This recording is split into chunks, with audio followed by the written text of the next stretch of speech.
News update. After the fight of Casemiro and Casemiro defeating Saul Sanchez, Mr. POW Salah give his message to Casemiro brother for congratulations message. Let's watch this. Ni Casemiro na talagang malakas siya. I may have doubt the discipline. I may have doubt but yung lakas po talaga talagang saludo po. Wala na tayong magagawa dyan dahil talagang binigay po ni Lord sa kanya yung lakas, binigay po ni Lord sa kanya ang panalo. So I wanna congratulate each and every one of the Casemiro camp. Lahat po sila na nanggagalaiti sa amin, lalo na sa akin at saka kay SB. Pero ako, handa naman ako tumanggap sa pagkatalo.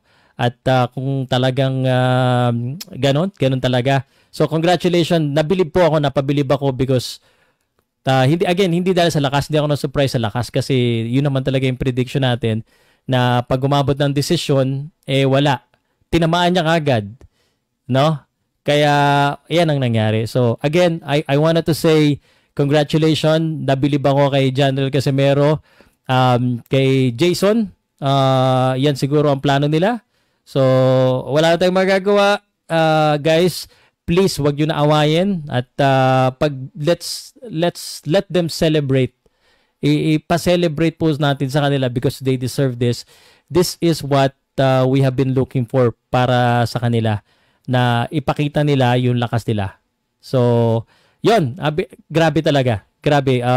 Masaya ako kasi nanalo ako ng nanalo ako ng dahil hindi ko na hindi ko na natagal yung posta ko, but and nonetheless it's still it's still a win for Filipinos. So congratulations sa General Casemiro. Napabilib mo ako sa lakas at saka talagang iba. Kahit ang dami mong detractors, laban lang. Pinoy na Pinoy. Salamat po.